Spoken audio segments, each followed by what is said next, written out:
Olá, meu querido amigo, minha querida amiga, graça e paz. Aqui quem fala é o pastor Ivan Saraiva. É uma alegria poder receber você aqui em mais uma noite para refletirmos na palavra de Deus, sempre uma meditação, algo do céu para a sua vida. Então agora é o momento de você respirar fundo, é hora de você se acalmar.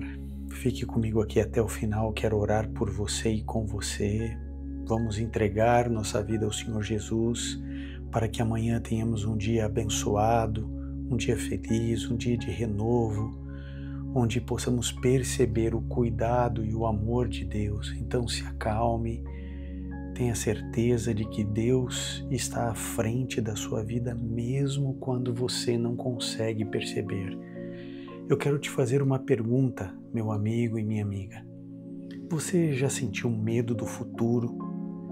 Já se perguntou se Deus realmente está cuidando de você, mesmo quando tudo parece perigoso e incerto? Eu acredito que sim, todos nós passamos por lutas e dificuldades. Hoje, na nossa oração da noite, vamos meditar em uma história de livramento e esperança, o livramento de Moisés quando era apenas um bebê. Então, se você tem um pedido de oração, já pode escrever nos comentários. Eu quero orar por você e interceder pela sua vida. Eu e todos aqui do ministério vamos entrar nos comentários e orar, interceder pela sua vida. Se você precisa de oração, se você deseja que eu ore por você, é muito simples. Venha nos comentários, escreva oração da noite e faça o seu clamor, faça o seu pedido de oração. Nós vamos fazer 2 orações e eu e você temos a certeza de que Deus irá nos livrar. Lembre-se que enquanto a morte rondava a casa de Joquebede, Deus preparava um plano perfeito. Enquanto o perigo aumentava, Deus já havia escrito a salvação. E em nome de Jesus, isso acontecerá também na sua casa, na sua vida e na minha aqui também. Então vamos fechar nossos olhos, curvar nossa fronte e orar antes de meditarmos na palavra de Deus. Vamos orar. Bondoso Pai, Criador dos céus e da terra, queremos agora acalmar a nossa mente e convidar o Senhor para estar presente conosco aqui. Por isso, Senhor, prepara o nosso coração para a reflexão da Tua palavra. Senhor amado, nessa noite nos colocamos debaixo das Tuas asas, confiantes em Teu amor e cuidado. Muitas vezes vemos tempestades ao nosso redor, sentimos um medo nos cercando e acabamos até mesmo nos esquecendo de Ti. Mas obrigado porque hoje o Senhor está nos lembrando de que o Senhor nos guarda, nos protege e nos livra. Assim como o Senhor protegeu Moisés no meio do perigo, proteja agora esse meu irmão e essa minha irmã. Nos ensina, Senhor, a confiar, mesmo quando não entendemos seus planos. Nos dê descanso em Teus braços, sabendo que a Tua vontade é sempre perfeita. E que nessa noite tenhamos um tempo de paz, de renovação, onde possamos sentir Teu abraço de Pai nos envolvendo e nos guardando. Em nome de Jesus. Amém, amém e amém. Querido, veja, nós vamos refletir na história do pequeno Moisés, ainda um bebê. Isso está descrito no livro de Êxodo, toda a história dele no capítulo 2, do verso 1 até o verso 10. Olha só, o Egito, ele era um país para os judeus muito sombrio. O faraó havia decretado a morte de todos os meninos hebreus. E no meio dessa escuridão, Deus estava escrevendo um livramento. Uma mulher de fé segurava seu filho nos braços. Ela sabia que não poderia protegê-lo sozinha. Então ela fez algo impressionante. Colocou sua confiança em Deus e entregou o menino às águas do Nilo. Ali a gente encontra um cesto de esperança, Moisés não foi lançado nas águas como um perdido, mas sim como um enviado. Ele não foi deixado ao acaso, mas colocado nas mãos de Deus. A correnteza parecia forte, mas Deus guiava aquele pequeno cesto até o destino certo. A gente vê aqui a mão de Deus na história. Enquanto o pequeno barco de junco navegava, os olhos de Deus estavam sobre ele. Quem encontra o bebê? Você se lembra da história? A própria filha do faraó. E quem o amamenta? A sua própria mãe. E quem o cria? Aqueles que tentavam destruí-lo. Que coisa incrível. Sabe, talvez você esteja hoje navegando por águas incertas, sentindo-se entregue ao acaso, mas lembre-se, Deus está dirigindo a sua história. O mesmo Deus que guardou o indefeso Moisés, guarda você. Você se sente indefeso? Você percebe que as forças do mal contra você são mais fortes do que a tua capacidade de resistir? Saiba que seu destino não está nas mãos dos homens, mas nas mãos do Pai Celestial. Nenhuma correnteza é forte demais para desviar os planos de Deus. Mesmo quando tudo parece perdido, Ele já preparou a resposta. Sabe, Deus é o nosso refúgio e fortaleza. Ele é o socorro bem presente na angústia. Salmo 46, verso 1 declara isso. Isaías 41:10 declara: não temas, pois eu sou contigo, não te assombres, pois eu sou teu Deus. Você pode ter tido um dia muito difícil hoje. Talvez você tenha passado por momentos bem desagradáveis, mas você pode crer que mesmo quando não entendemos, existe um Deus no céu que sabe quem somos e que não irá nos desamparar. Jamais se esqueça do Salmo 91, no verso 11, que diz: porque aos seus anjos Ele dará ordens a teu respeito para que te protejam em todos os teus caminhos. Então você precisa buscar, você precisa clamar. Sabe, não é fácil vencer o pecado que habita em nós. Não é fácil encontrar paz quando estão nos ameaçando, quando nós estamos aprisionados pelas dívidas, pelo egoísmo, pelos nossos problemas emocionais, quando estamos presos no nosso passado. Não é fácil viver do jeito que Deus sonha e quer, mas acredite, é possível. É possível. Então, em nome de Jesus, você vai escrever, além do seu pedido de oração que você está escrevendo, né? Oração da noite, o pedido de oração aqui nos comentários, você vai escrever: oração da noite. Eu vou descansar em Deus. Escreva, declare em nome de Jesus. Escreva nos comentários: oração da noite.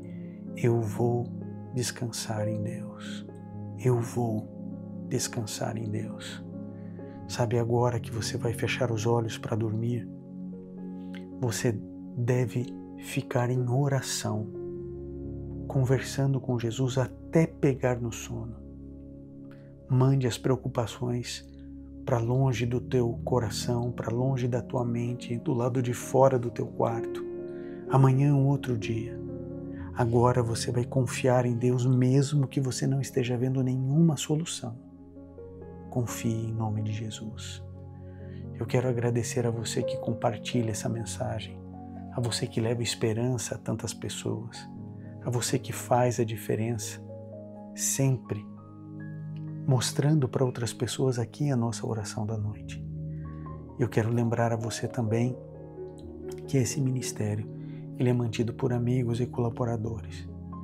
Eu não sei se você está ouvindo a oração da noite de madrugada, de dia. Ele está sempre disponível aqui 15 para as 7 da noite. E cada um ouve no momento apropriado.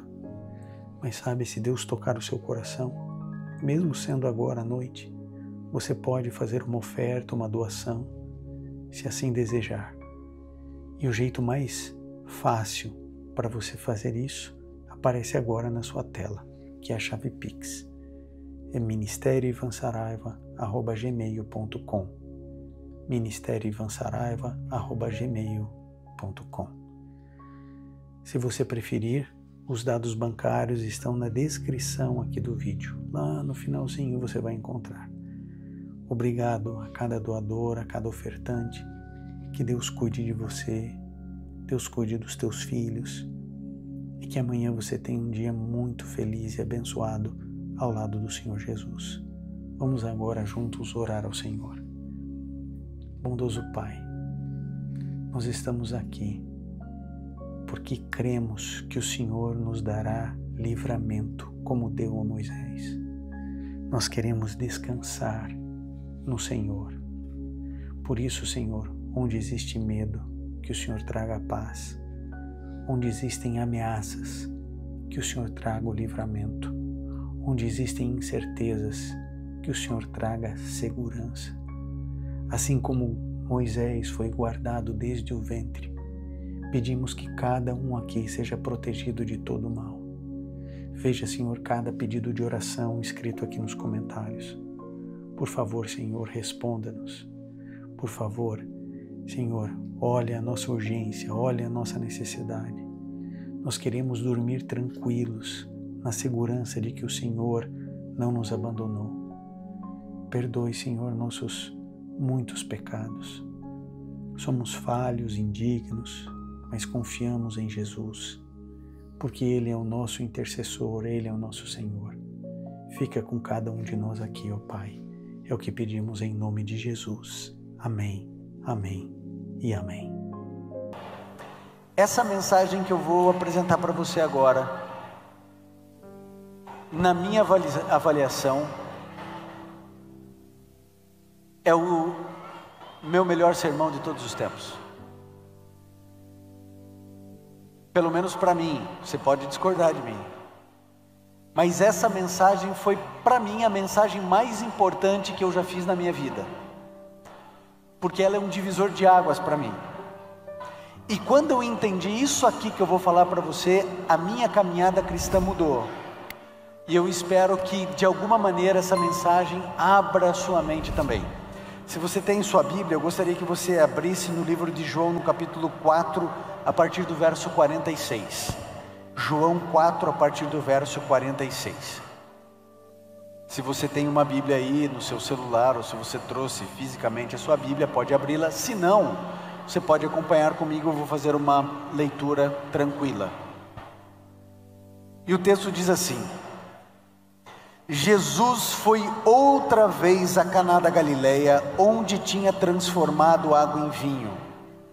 E havia ali um oficial do rei, cujo filho estava doente em Cafarnaum. Quando ouviu dizer que Jesus tinha vindo da Judeia para a Galileia, foi até ele e pediu-lhe que fosse curar seu filho que estava morrendo. Então Jesus lhe disse: se vocês não virem sinais e prodígios, de modo algum crerão. O oficial pediu mais uma vez: Senhor, venha antes que meu filho morra. E Jesus respondeu: vá, teu filho vive. O homem creu na palavra de Jesus e partiu. Quando já estava a caminho, os seus servos vieram ao encontro dele, anunciando-lhe que o filho estava vivo. Então perguntou a que horas o filho havia se sentido melhor, e informaram: ontem, à 1h a febre o deixou. Com isso, o pai reconheceu que aquela era precisamente a hora em que Jesus havia dito a ele: o seu filho vive. E ele e toda a sua casa creram. Este foi o segundo sinal que Jesus fez depois de ir da Judeia para a Galileia. Bom, a primeira coisa que você precisa saber é que Jesus, ele vai para a região da Galileia e aparece um homem na história. Esse homem é o oficial do rei. Por definição, ele não era um soldadinho qualquer, ele era um líder, ele era obviamente cidadão romano, e ele tinha provavelmente muitos soldados sob as suas ordens, e embora ele fosse um líder, embora ele tivesse status, embora ele tivesse um bom nível social, financeiro e cultural, ele tinha um baita de um problema, porque o filho dele estava morrendo. E quando o filho da gente está morrendo, a gente faz qualquer coisa. Eu imagino que aquele homem tentou tudo que a medicina da época, precária, mas tudo que a medicina da época podia fazer, ele tentou. Só que a cada dia o filho dele estava mais perto da morte do que da vida. Então você pode imaginar ele indo num lugar, alguém dando um diagnóstico, alguém dando um tratamento e o tratamento não resolvendo. Aí ele vai em outro lugar, outro tratamento, o tratamento não resolve e o princípio ativo de vida do filho saindo. E aí ele ouve falar de um tal de um curandeiro chamado Jesus de Nazaré. Aquele homem não acreditava nesse negócio de milagre de curandeiro de judeu. Aquele homem, aliás, ele era um pagão. Ele talvez fosse um adorador de Diana, Afrodite, de Baco, não sei. Mas ele era um pagão. Ele cria na mitologia romana. Ele não imaginava que Jesus era Deus em pele humana, Messias, nada disso. Filho prometido, redentor da raça humana, nada disso. Ele era um pagão, desesperado, o filho estava morrendo, e de repente em algum momento ele chegou na casa dele e falou o seguinte: ó, eu ouvi falar de um tal de Jesus de Nazaré que está até levantando o defunto, e eu vou atrás dele. E eu imagino que alguém deve ter tido um pouco mais de bom senso e dito assim: amigo, não faça isso. Você é um homem estudado, você é um homem respeitado, você não pode sair atrás de um curandeiro. Teu filho está morrendo. Já imaginou se você no meio da viagem, teu filho morre e você nem aqui estava? Não faça uma coisa dessa, isso aí é mentira, isso aí é conversa, não vá atrás desse homem. É mais ou menos assim, é como se o teu filho estivesse morrendo e nenhum médico conseguisse resolver o problema, e você já tivesse feito o pedido de oração na igreja, e está todo mundo orando, e você já jejuou, e você já foi no médico, no outro médico, você já levou para São Paulo, já levou para o Rio, já levou para tudo quanto é lugar, teu filho está morrendo, e você ouve falar que lá em Maués, no interior da Amazonas, tem uma mulher que faz uma garrafada, que levanta defunto. Você não acredita nisso, você não acredita. De repente você está vendo o teu filho morrer e você fala assim: eu vou atrás da mulher. E aí a tua família não está ficando louco? Você vai pegar garrafada de mulher no meio da Amazônia, você não quer nem saber, você compra passagem e vai. 3 dias depois você está com 6 garrafas PET verde em casa. Porque quando o filho está morrendo, meu amigo, a gente faz qualquer coisa. Qualquer coisa. E aquele homem fez exatamente isso. Ele não quis saber de nada nem de ninguém. A distância de Cafarnaum até Caná da Galileia, 35 quilômetros. Ele deve ter pego o melhor cavalo dele. Ele foi atrás desse Jesus de Nazaré, desse Jesus chamado Cristo, que estava curando, porque Jesus era o profeta da hora, era o profeta do momento. E todo mundo ia atrás do profeta da hora, do profeta do momento, como nos nossos dias a gente faz aqui no Brasil. A gente tem os ministérios da hora, os ministérios do momento, é assim que a gente faz. Teve uma época que tinha que ser uma igreja com propósito, né? Rick Warren lança lá a igreja com propósito, e todo mundo tem que ler o livro A Igreja com Propósito, porque se a igreja não tiver propósito não serve para mais nada, porque é a modinha. Aí daqui a pouco o Hillsong lança lá um ministério de louvor, aí é só ministério de louvor, que é moda. Hoje a moda é stand-up, o indivíduo é engraçado, arrasta multidões, vai para lugar com 20 mil, 30, 40 mil pessoas, porque é a moda do momento. Jesus era o profeta do momento, só que havia uma teologia errada. Essa teologia dentro do judaísmo, ela foi deturpada no decorrer dos séculos, e ela começou com o ministério de Elias e de Eliseu, que se acreditava que o profeta tinha poder. Se o profeta falasse ou o profeta tocasse, estava tudo resolvido. Havia poder no profeta, era como se Deus pegasse um pedaço do poder dele, colocasse no profeta, e agora o profeta fala, faz e acontece. E essa teologia chegou até a época de Jesus e chega até os nossos dias. E até hoje se acredita que um líder religioso, ele tem o poder de abençoar. Você liga a televisão, ouve o rádio, o indivíduo diz assim: venha na minha igreja porque eu vou te abençoar. Como se o líder religioso fosse capaz de se tornar um abençoador de alguém. E essa teologia, ela é tão nefasta que se criou um vocabulário ao redor dela. E o indivíduo pega e diz o seguinte: olha o vocabulário que é formado. Eu determino, já viu isso? Eu determino, eu repreendo, está amarrado, eu recebo, como se no indivíduo existisse um poder diferente do poder que existe nos outros. Essa teologia diz que há poder naquilo que a gente fala. Eu me lembro que a minha avó dizia isso para mim. Eu falava alguma besteira, ela falava assim: vira essa boca para lá. Porque se eu falasse para lá, não pegava. Ela falava assim: ó, vira a boca para lá, e ainda batia na madeira. Lembra disso? 3 batidinhas. Você acreditar que existe poder sobrenatural quando você fala, ou qualquer pessoa fala, é da mesma ordem de loucura do indivíduo que chega e diz para você assim: ó, quando você for cruzar um cheque, você tem que cruzar daqui para cá, porque se cruzar de lá, daqui para lá, o dinheiro vai. Se você cruzar para cá, o dinheiro vem. Você entendeu? Porque você é pobre até hoje, né? Sempre cruzou para lá. Eu vou exemplificar isso aqui. Meu filho Gabriel, se desde pequenininho eu falar assim para ele: Gabriel, você não presta. Gabriel, eu não queria que você tivesse nascido.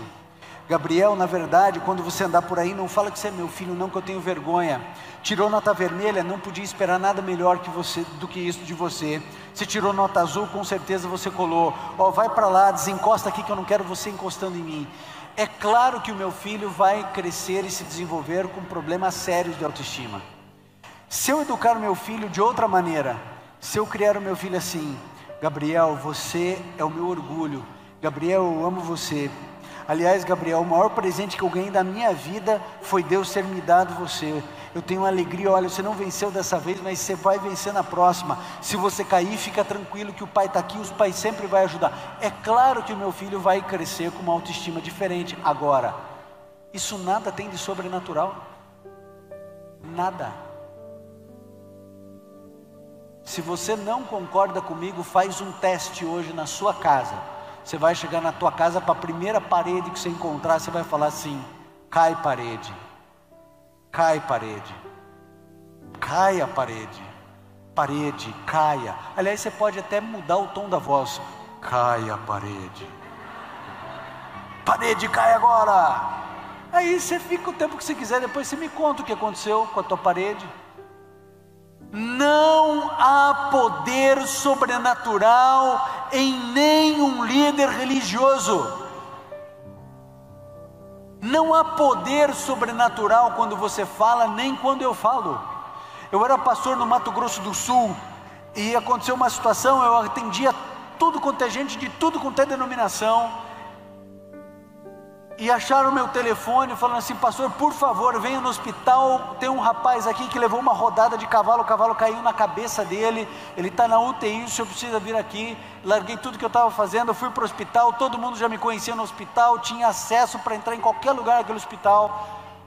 E quando eu chego lá, eu encontro 2 irmãs desesperadas, e a irmã mais velha chegou e falou assim: pastor, é o seguinte, ele precisa operar a cabeça, mas ele está tendo convulsões, e enquanto ele não estabilizar essas convulsões, não dá para operar. Então, pastor, entra lá na UTI e determina que a convulsão pare. Quando ela falou isso, eu pensei: cadê o buraco para eu me esconder? Gente, vocês acham que eu não queria ter esse poder Sofia está com febre, eu falo assim, eu repreendo essa febre em nome de Jesus. Ela levanta e vai brincar. Nunca mais ia comprar alívio na minha vida. E a cara, aquela miséria.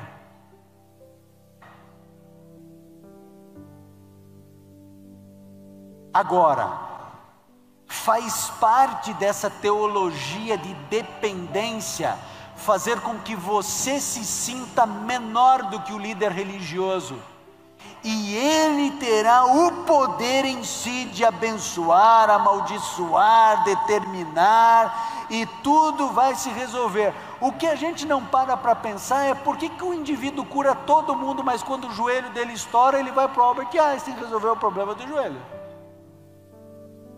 Porque se ele faz ali, ele faz aqui, não faz?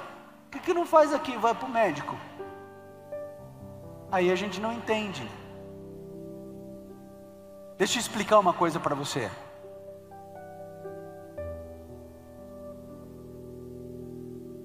Eu tenho 1.200.000 seguidores no Facebook. Já bateu essa semana aí 410.000 seguidores no Instagram, 400.000 no YouTube. Posso falar uma coisa para você? Eu tenho os mesmos problemas que você, e eu não sou um filhinho especial de Jesus. Tem dia que eu não tenho vontade de ler a Bíblia. Tem dia que a minha vontade é ficar assistindo série no Netflix o dia inteiro, das 8 da manhã às 8 da noite. Tem dia que eu não quero comer brócolis. Tem dia que eu quero um balde de sorvete desse tamanho assim, ó. A minha família tem problema, meus filhos não são perfeitos. Às vezes eu tenho vontade de esganar os dois. Você já teve essa vontade? De esganar o filho? Mas lembro de uma vez ter assistido um palestrante, ele falou assim, ó, que quando os nossos filhinhos são pequenininhos, são bebezinhos, é a coisa mais gostosa do mundo, né? Dá vontade de comer assim, né? Aí quando chega na adolescência a gente pensa, por que eu não comi?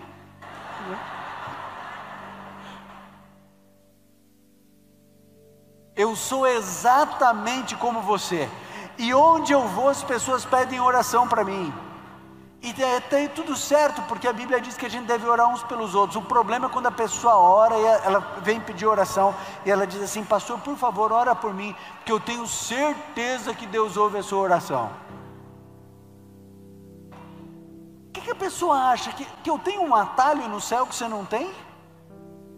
Não, o Ivan, ele tem um caminho aqui, ó. Você acha que Deus fala assim, bom, esse aqui é consagradinho, eu vou ouvir. Esse aqui é pecadorzinho, não vou ouvir. Você acha que é assim? Amigo, pelo amor de Deus, você é melhor do que toda essa confusão religiosa que está aí. Agora perceba, aquele oficial do rei, ele era um pagão, idólatra, não acreditava em Jesus, mas ele teve uma virtude, ele foi no lugar certo, ele foi a Jesus. Você já sabe qual que é o seu problema, né? Você foi para a igreja, você foi para o pequeno grupo, você foi para o jejum, você foi para a corrente de oração, você foi ouvir sermão meu no YouTube, não foi para Jesus. E é claro que você não foi para Jesus, é claro. E eu não estou falando isso para te machucar ou para te ofender, não.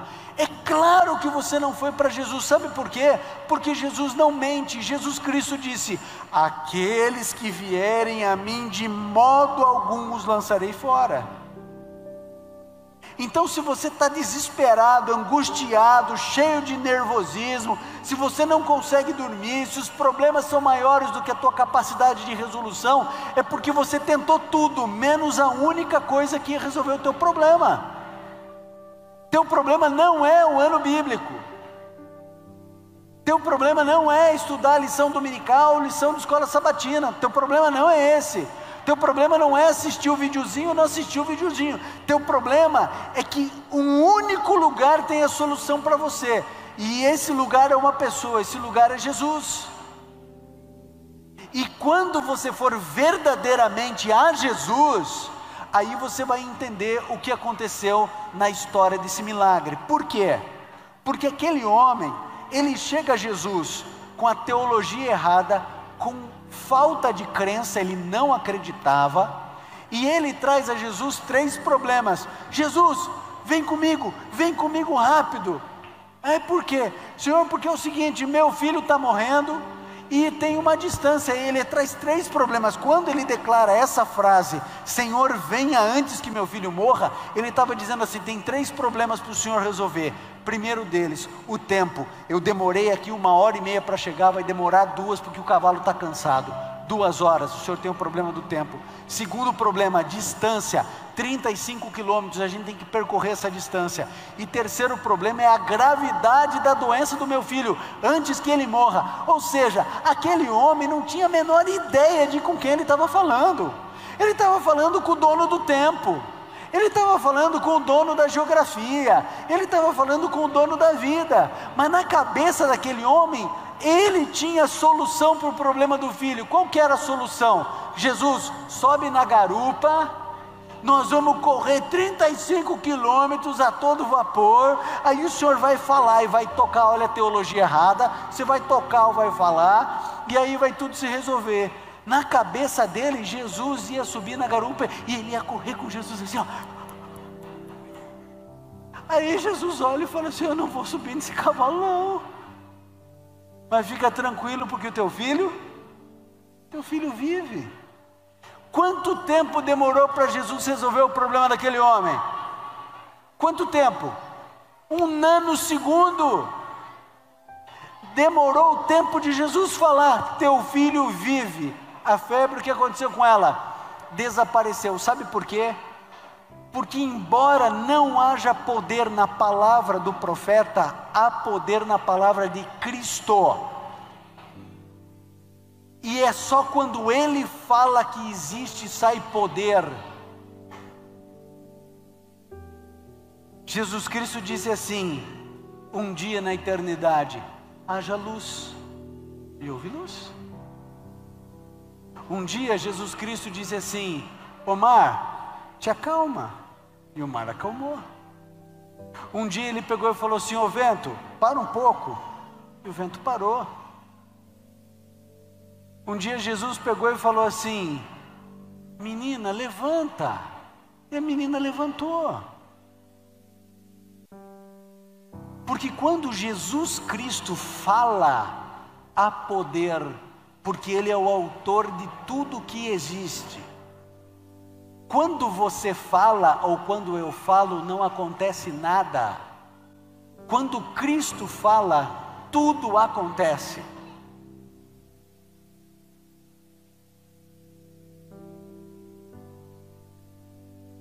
Existe um homem chamado Jefferson Turbay Braga. Esse homem foi meu professor de língua portuguesa. O pouco que eu sei do nosso idioma, eu devo a esse homem, Jefferson Turbay Braga. Esse homem, antes de encontrar-se com Jesus, ele vivia uma vida louca, uma vida bandida. Ele recebeu o convite para ir numa festa em uma outra cidade, onde não podia bebida, não podia cigarro, não podia comida. Era só droga. Só variedade de drogas.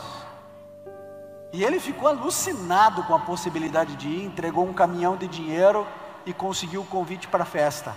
Foi, e ele experimentou tanta droga que ele nem tinha ouvido falar, que em meia hora de festa, ele já sai louco pela rua, sentindo a overdose, e ele percebe que vai morrer no meio de uma praça de uma cidade desconhecida de madrugada. Esse homem clama a um Deus que ele não acreditava porque ele era ateu, e ele diz assim, se o Senhor existe, o Senhor salva a minha vida porque eu vou morrer aqui. E ele cai inconsciente, ele passa 48 horas como um indigente numa praça, desaparecido da família e dos amigos, ninguém achava ele. Quando esse homem levanta, depois de 2 dias, ele não tinha vício nenhum. Mas quando você conversa com ele, ele diz que antes de perder a consciência, ele ouviu Jesus falando com ele, dizendo, você vai viver. Se você pegar um programa da Novo Tempo chamado 180 Graus, quem apresenta esse programa é Creriane, e ela entrevista pessoas que tiveram a vida transformada. Foi uma mulher de Brasília, vida louca, problema dela, cocaína, cheirando e injetando, só isso. Não era maconha, não era heroína, não era crack, só cocaína. Nunca traiu o marido, só cocaína. 3 crianças em casa, vivia a vida louca. Começou a ganhar muito dinheiro, comissionada. Ela começou a ganhar muito dinheiro e ela usava tudo para droga. Largou família, abandonou casa, abandonou tudo, foi viver em droga. E um dia ela tinha cheirado tanta cocaína, carne viva nas narinas, andando alucinada no plano piloto em Brasília. Ela é incapaz de controlar suas necessidades e ela se urina inteira dentro do carro. Para o carro e começa a andar como uma leoa no meio do nada, no meio da cidade. Começa a andar como uma leoa. Ela sente que vai morrer, ela clama a Deus antes de entrar em coma. Ela clama a Deus e perde a consciência e fica dias e dias em coma. Quando essa mulher sai do coma, ela não tinha memória da sensação de se cheirar cocaína. Você sabe o que é isso? O nome disso é cura das memórias. Jesus tem a capacidade de entrar na sua estrutura e mudar o seu DNA. Todos os traumas e complexos herdados ou adquiridos na vida, uma palavra de Cristo, e Ele entra na sua estrutura genética e Ele muda tudo. Ele entra no seu passado e conserta tudo. Você não pode voltar ao passado, mas o dono do tempo pode entrar dentro da sua alma, em lugares que você não pode acessar, e Ele é capaz de reescrever sua história. Mas você precisa ir a Jesus, não é igreja, não é líder religioso, não é jejum, não é leitura da Bíblia. Você precisa ir a Cristo, porque você precisa entender uma coisa: você não é um bibliólatra, você é um cristão. Quem é maior, Jesus ou a Bíblia? Jesus ou a Bíblia? Vá a Cristo, vá a Jesus. Mãe, você que está desesperada porque teu filho e a tua filha estão morrendo no mundo, para de pedir oração na igreja e terceirizar a tua responsabilidade. É o teu joelho diante de Jesus que precisa ir. Pega o cavalo, anda 35 quilômetros, come poeira, não vai no banheiro, mas você vai a Jesus e diz: venha antes que minha filha morra. Aí a gente tem um outro problema, porque a gente quer apresentar para Jesus a solução que Ele tem que dar, porque na verdade a gente não está interessado em Deus, a gente está interessado no poder dEle, nos milagres dEle. É mais ou menos como se a gente orasse e falasse assim: Senhor, é o seguinte, eu estou precisando de um negócio aqui que eu não estou conseguindo resolver, porque se eu tivesse o teu poder e resolvesse, de forma alguma eu estava lhe incomodando agora. Se eu tivesse o poder que o Senhor tem, eu jamais lhe incomodaria. Aquele homem não queria ser amiguinho de Jesus, viu? Aquele homem não queria ser discípulo de Jesus. Aquele homem tinha um baita de um problema. O filho dele estava à beira da morte. Ele estava desesperado como um pai de boca seca, dizendo: pelo amor de qualquer coisa, pelo amor de Afrodite, pelo amor de Diana, pelo amor de Baco, pelo amor, que era o que ele cria, pelo amor dos céus, do sol, da lua, salva o meu filho. Eu não sei quem que o Senhor é, mas o Senhor está ressuscitando o morto, o Senhor está dizendo que o Senhor está andando sobre a água. Então se o Senhor pode fazer alguma coisa, faz alguma coisa por mim. Ele só levou a dor dele, ele tinha uma teologia errada, uma crença errada, mas ele vai ao lugar certo. A nossa luta precisa ser ir à pessoa certa, ao lugar certo. E aí, a partir de agora, eu preciso que você preste muita atenção no que eu vou te dizer, porque o que eu vou te dizer você nunca ouviu falar em lugar nenhum. Isso significa dizer que você vai ter que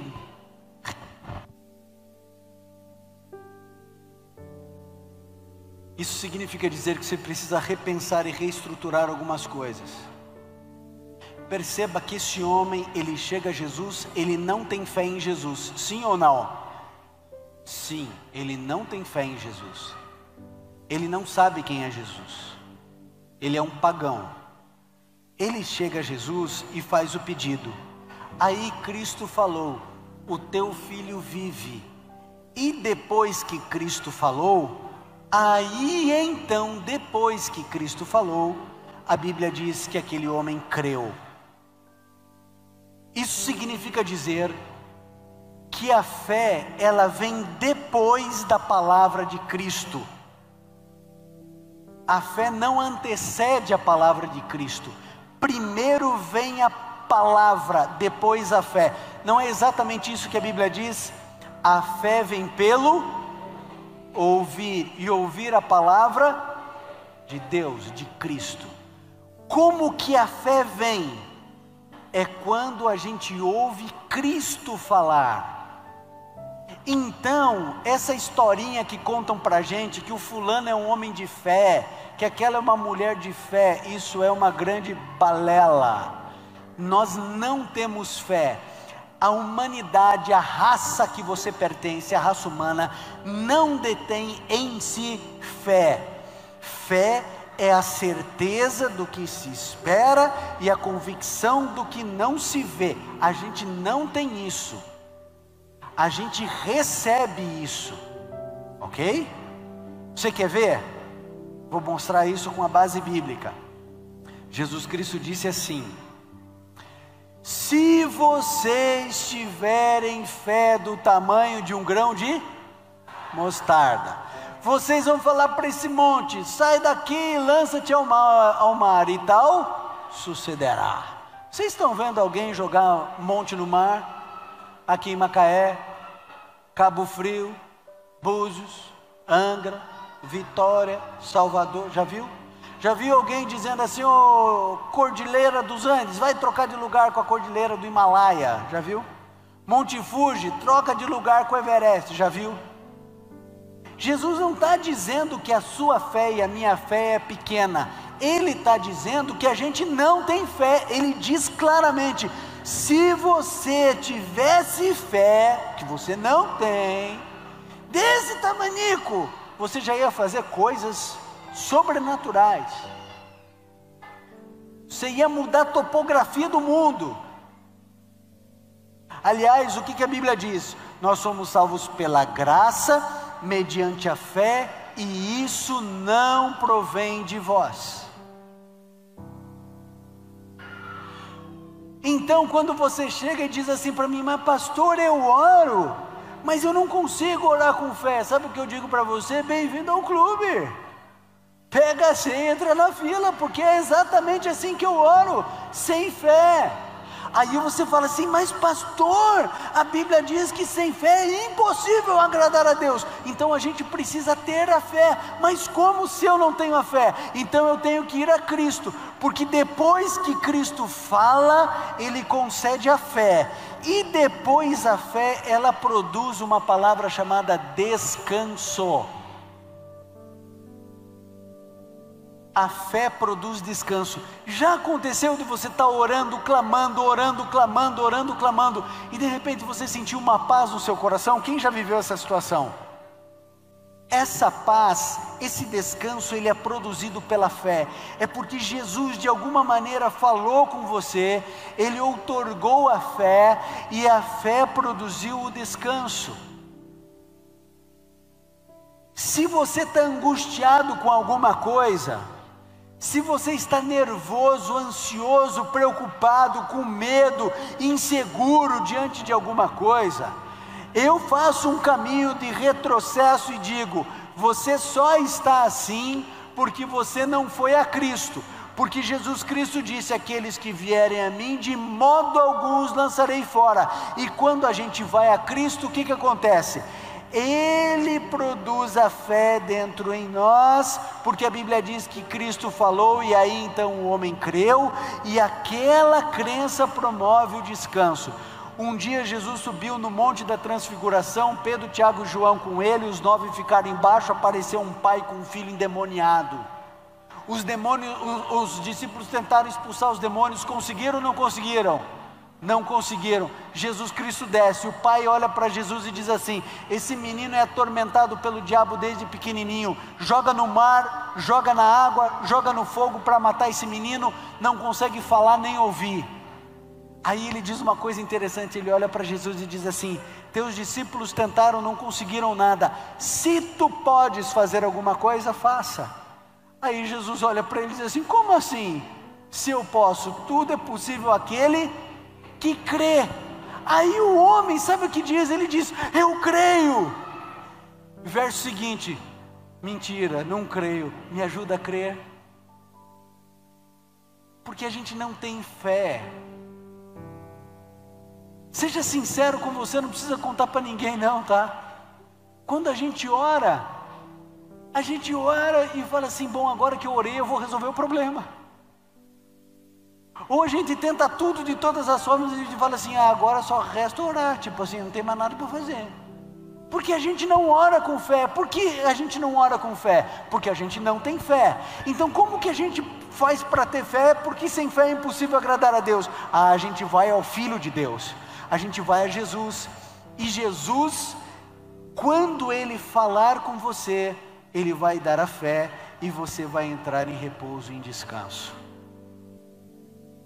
Eu vou falar uma coisa aqui que talvez você não saiba sobre a minha vida. Eu nunca quis ser pastor, nunca tive vontade de ser pastor, nunca foi meu sonho, nunca foi meu plano ser pastor.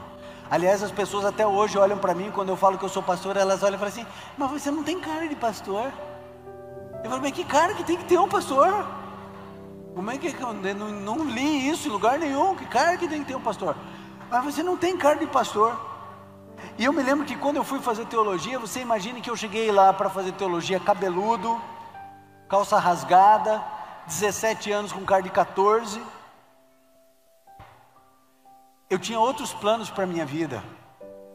Na minha cabeça, planos maiores e melhores do que ser pastor.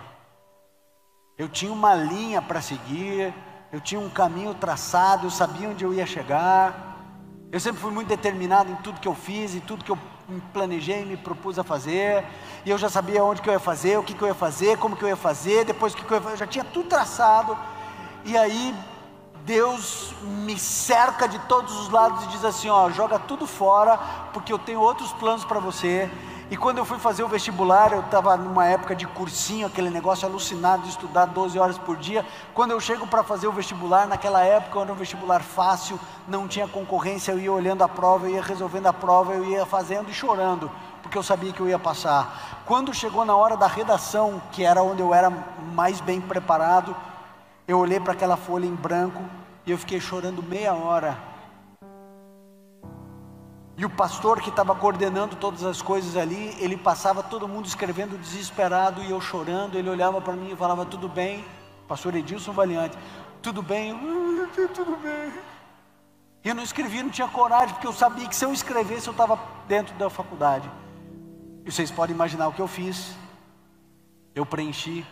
Quando eu fui fazer uma entrevista, porque depois do vestibular tem uma entrevista, o pastor Wilson Paroschi, que foi fazer a minha entrevista, olhou para a minha cara.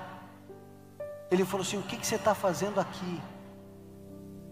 Eu falei assim: ó, Deus me mandou para cá. Ele falou assim: mas isso todo mundo que vem aqui diz. Eu falei assim: ó, se o senhor quiser me mandar embora, pode me mandar, que é um favor que o senhor me faz, porque eu não quero estar aqui não, viu? Não tenho o menor interesse de estar aqui, eu estou aqui porque Deus mandou, porque a minha vontade é outra coisa. Se o senhor falar não pode, eu vou falar muito obrigado, e eu vou embora para minha casa. E ele, depois de toda a entrevista, olhou para mim e falou assim: Ivan, eu tinha todas as razões para te mandar embora, todas, mas alguma coisa dentro de mim está dizendo que é para você ficar, então fica, Ivan. Sabe o que aconteceu? Eu não entendia nada desse livro aqui. Quando um professor falou para abrir no livro de Abacuque, eu achei que era pegadinha. Eu falei, não é possível que tenha esse livro na Bíblia. Deve estar brincando com a gente. Mas tinha, está aqui inclusive. Alguns foram pegos de surpresa hoje. Mas tem esse livro aqui na Bíblia. E eu olhava para os meus colegas, e tinha um indivíduo que tocava piano, e eu falava assim, nossa, o cara, além de tudo, toca piano, eu não toco nem campainha direito. O outro já pregava para multidões, e não sei o que lá, eu ficava olhando o cara, assim. O outro só tinha notão, o indivíduo só tirava A puro. Eu olhava para o meu C. Os meus amigos, eles estudavam 6 horas para uma prova, eles estavam preparados para ir bem para a prova. Eu estudava 13 horas e eu tirava metade da nota deles. Um tocava, outro cantava, outro tirava a nota, outro pregava, outro isso. Chegou uma hora que eu falei assim, meu Deus, o que eu estou fazendo aqui? Eu não sei ser pastor. Quando me contaram a história de Gideão, eu fiquei maravilhado. 300 homens matando todo mundo. Não conhecia. Eu estava estudando para ser pastor. Sabia nada. E eu olhava para mim com muita vontade de ir embora. E um dia eu fiz uma coisa. Eu peguei uma cadeira de plástico alaranjada. Peguei uma Bíblia. E o colégio interno é dentro de uma fazenda. Eu fui para o lugar mais longe que existia daquela fazenda. Lá no meio do manguezal, das mangueiras. E eu precisava ir muito longe porque eu ia chorar e eu ia gritar e eu já era estranho naquele lugar. Se eles me vissem gritando, acho que eles iam me internar. Então eu ia para o meio do mato, e eu fui para o meio do mato. E eu cheguei lá às 7:30 da manhã. Manja muçulmano orando com o rosto na terra, era eu. Berrando, chorando, lendo a Bíblia, pedindo para Deus alguma coisa, porque eu ficava pensando, e se tudo isso for uma grande alugação da minha cabeça, Deus nunca me mandou para cá, e eu que me aluguei achando que eu tinha que estar aqui. Eu falei assim, Senhor, eu quero ir embora desse lugar, me deixa ir embora desse lugar, ou o Senhor me prova que eu tenho que ser pastor, ou me libera para eu ir embora, porque eu sou novo ainda, eu tenho muita coisa para fazer, eu não tenho nada que ver com essa fazenda, eu não entendo nada desse livro, eu não entendo nada de teologia, minhas notas são uma vergonha, eu não entendo nada, o Senhor precisa fazer alguma coisa. E eu fiquei chorando e clamando, e o meu rosto inteiro de barro, de terra e lágrima. E você sabe que horas eu saí daquele lugar? Às 11 horas da noite. E você sabe por que eu não saí às 10? E sabe por que eu não saí à meia-noite? Porque foi às 11 horas da noite que Jesus falou comigo. E quando Ele falou comigo, Ele me deu a fé, e a fé gerou descanso. Sabe como é que eu voltei no meio do mato, aquela noite? Eu voltei assim, ó. Feliz, leve, porque eu sabia que eu ia ser um pastorzaço. Porque Jesus falou assim, é você mesmo, não está enganado não, menino, é você. Você não tem nada, mas é você que eu escolhi para mim, e é você. E eu tinha muita dificuldade e medo, porque a faculdade era muito cara, minha mãe sozinha com outros 2 filhos na faculdade. Ali eu entendi que quem convida paga a conta. Quem convida paga a conta.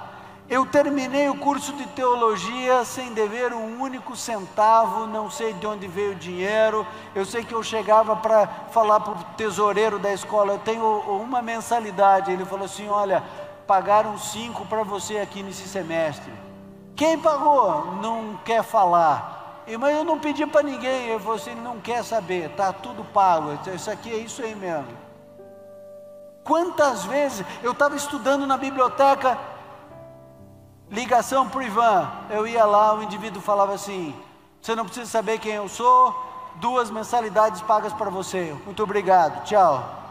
Voltava lá para estudar. Uma mulher nunca me viu na vida, me ligou e falou assim: eu preciso que você venha aqui em Curitiba. Para quê? Falou assim: porque eu vou pagar o seu semestre. Ah, então eu vou. Fui para Curitiba, ela pegou e escreveu 6 cheques, nunca vi essa mulher na vida, nunca mais vi. Não sei quem é. Fui na empresa dela, ela assinou 6 cheques, ela falou: passar bem que eu tenho coisa para resolver, eu também, muito obrigado. Peguei o cheque e entreguei lá. Aí sabe o que aconteceu com os coitados dos meus colegas? Quando eles se formaram, todos tiveram um chamado e um trabalho. Eu não. E eu pensei: como Deus é bom comigo. Os meus colegas já vão trabalhar e eu vou estar de férias. Voltei para casa da minha mãe, com a comidinha, a roupinha lavada. Jesus me deu 3 meses de férias. E os meus amigos ligavam e falavam assim: cara, você não está preocupado? Eu falei assim: eu não fui eu que escolhi para ser pastor. Algum lugar Deus vai me pôr para trabalhar. Agora, ele sabe que eu estou precisando descansar um pouco. Pô, 3 meses de férias? Quem tem isso aqui? Eu tenho, eu tive. Hoje também nunca mais tive, né? Mas ali, é isso. Sabe por quê? Porque quando Jesus fala com você, sabe como é que você sai? Você sai assim, ó. Aquele homem, presta atenção aqui. A Bíblia diz que aquele homem, voltando para casa, os servos dele chegaram falando assim: mestre, mestre, teu filho vive, teu filho vive. E ele falou: eu estou sabendo. Mas como assim? Eu não sei, não tinha celular, gente, não tinha como comunicar. Então, como é que você sabe? Eu falei: não, tranquilo, só me diz uma coisa, quando que o meu filho, a febre foi embora? Ontem, à 1 da tarde. Você prestou atenção no que eu acabei de falar agora ou não? Ontem. Gente, o texto bíblico está dizendo para você e para mim que aquele homem, quando Jesus falou: o teu filho vive, está dizendo que ele não subiu no cavalo e saiu correndo para abraçar o filho para ver se era verdade. Ele ficou em Caná da Galileia, porque ele estava em paz. Ele não saiu correndo para casa. Ele foi resolver os problemas dele em Caná, dormiu em Caná, e agora no outro dia, como é que ele está voltando para casa? Está voltando assim, ó. Por quê? Porque ele teve um encontro com Cristo. Quando Cristo fala, ele produz a fé, e a fé gera o descanso. Eu termino a mensagem de agora à tarde, contando para vocês uma outra coisa que você não sabe da minha vida. Eu sempre fui uma criança muito agitada, muito. Para não dizer chata, eu digo agitada. Mas eu tinha as duas coisas. E eu era daquelas crianças que a mãe colocava para dormir com a cabeça aqui e ficava rodando a noite inteira, sabe? Já viu isso? Eu era dessas. E numa noite, a minha mãe não sabia, ninguém sabia, mas eu estava convulsionando. E passou 10 minutos, ninguém viu, 15 minutos, 20 minutos, 30 minutos, 40, 50 minutos, 1 hora, 1h30, ninguém sabia. Eu estava fritando, estava morrendo, já estava inconsciente, cheguei no hospital em coma. Quando a minha mãe falou assim: mas peraí, esse menino está se mexendo muito, tem alguma coisa errada. Quando ela foi ver, eu já estava em coma. Aí ela ligou para um médico que morava no mesmo prédio que eu, ele aciona uma ambulância com mais agilidade, me colocam dentro de uma UTI e me mandam para o hospital. E na época eu tinha um tio, digo tinha porque ele é falecido, muito rico, rico mesmo, de verdade, assim, não é bem de vida, ricão mesmo. E ele pegou e me mandou para o melhor hospital, com os melhores médicos, com a melhor UTI que existia na época em Curitiba. E aí, aquele negócio todo, aquele desespero. Os médicos, depois de fazerem todos os procedimentos possíveis, reuniram a família e falaram assim: olha, agora depende dele, porque tudo que a medicina podia fazer foi feita, não tem mais o que fazer. E era um baita de um problema, né? A minha tia, muito indignada, falou assim: que história é essa que não tem nada mais para fazer? Sempre tem alguma coisa para fazer. Não tem, dá para botar ele numa UTI aérea, mandar para o Albert Einstein, mas os equipamentos de lá são exatamente os mesmos daqui, e a junta médica lá vive trocando ideia com a gente e a gente com eles. Então, mas é a escolha de vocês, façam o que vocês quiserem.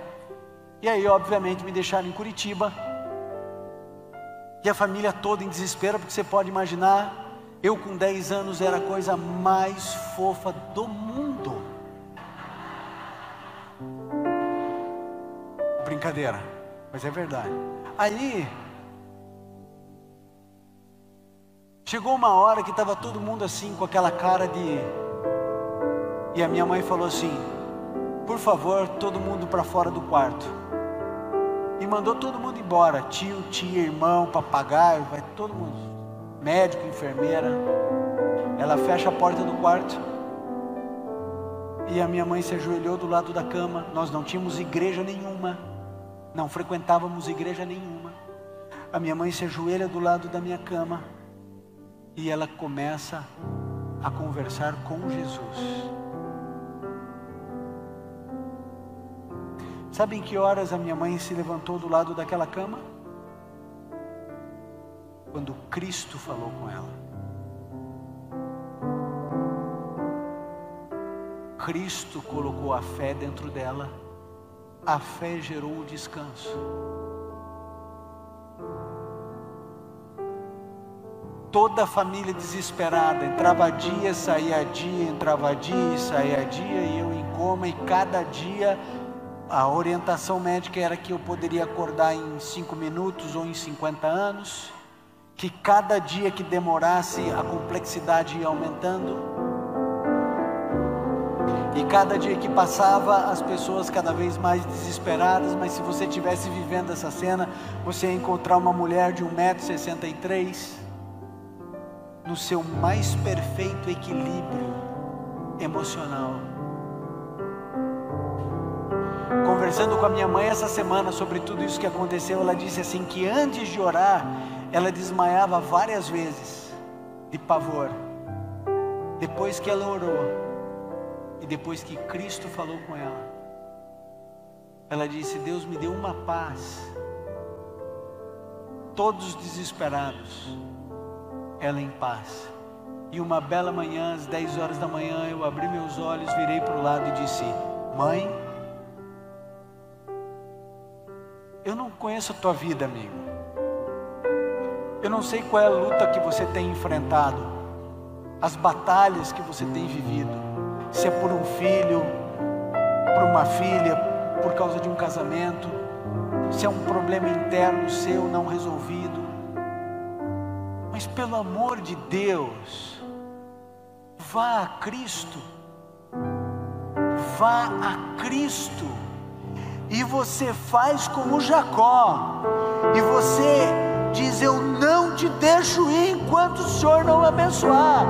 E você vai para o meio do mato e põe a tua cara na terra, e você clama ao Senhor, e você permanece o tempo que for. Jacó, quem era Jacó?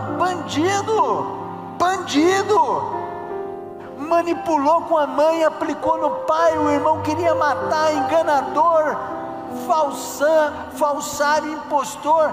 Mas não adianta, esse indivíduo agarra em Deus e diz assim: eu sou um lixo, mas eu não posso deixar o Senhor ir. E aí Deus olha para ele e diz assim: você lutou com Deus ou com os homens e prevaleceu. A partir de agora o teu nome não é mais Jacó, é Israel, e o teu nome será o nome do meu povo. Porque quando Cristo fala, tudo acontece. Quando você fala, quando o teu líder religioso fala, nada acontece. Não acredite no que está convencionado. Não há poder em líder religioso, existe poder em Cristo. Por isso você vai a Jesus, e você clama a Jesus, e você chora diante de Jesus, e você grita diante de Jesus, e você não sai dali até que Ele dê a fé, e a fé gere o descanso. E quando Deus te der o descanso, você vai levantar, você vai enxugar as lágrimas dos olhos, e o teu filho pode continuar no meio da droga, e você está em paz, porque você sabe que Ele empenhou a palavra dEle, e que Ele jamais deixou de cumprir uma palavra. E você pode estar com o casamento sendo destruído e indo cada vez mais para o buraco. Se Ele deixou com você a paz dEle, você pode ficar tranquilo, porque Ele é o Senhor dos senhores. E se a doença estiver carcomendo o teu filho, tua filha por dentro, você vai até o Senhor, porque Ele diz: de modo algum os lançarei fora. E você vai receber o descanso e a paz, mesmo que seja no meio do luto. Jesus jamais desprezou qualquer homem ou qualquer mulher, seja uma mulher sírio-fenícia, seja uma mulher considerada imunda porque tinha hemorragia há 12 anos, jamais jogou fora qualquer ser humano. A mulher apanhada em adultério, qualquer um que se chegou a Cristo foi acolhido. Por que raios você acha que você vai ser desprezado? Pastor, minha oração não passa do teto. A minha também não, e nem precisa, porque Jesus está do teu lado. Pastor, mas eu oro sem fé. Eu também oro sem fé, e eu apresento para Deus e para Jesus só a minha dor. Eu não trago minha solução, eu não trago minhas justificativas. Eu digo assim: Senhor, deita teu corpo no chão, põe a tua cara na terra e clama ao teu Salvador. Ele jamais vai desprezar um coração aflito, jamais vai largar você sozinho, jamais vai abandonar você. Em hipótese alguma, pode destruir o mundo, Ele vai permanecer com você. Pode o inferno se levantar contra você, você jamais vai ser atingido, porque quando Ele se levanta, amigo, não existe limites para esse Jesus. Não importa se você é católico, se você é Assembleia de Deus, batista, presbiteriano, adventista, metodista, não importa. Você vai ao mesmo Cristo que eu vou. Então, amigo, permita que Jesus zere o cronômetro da sua vida e refaça tudo que você estragou. Ele tem a capacidade de colocar no lugar tudo que você desarrumou. Ele coloca em ordem tudo que você bagunçou. Ele limpa tudo que você sujou. E Ele faz isso com alegria, porque Ele sabe que a gente é especialista em bagunçar, mas a gente não sabe arrumar a bagunça que a gente fez. Aí Ele vem e coloca tudo em ordem. Ele vem e alinha tudo que eu desalinhei. Ele restaura tudo que eu quebrei. Não há casos perdidos. Ninguém pecou tanto, ninguém foi tão longe que não possa ser alcançado por esse Deus.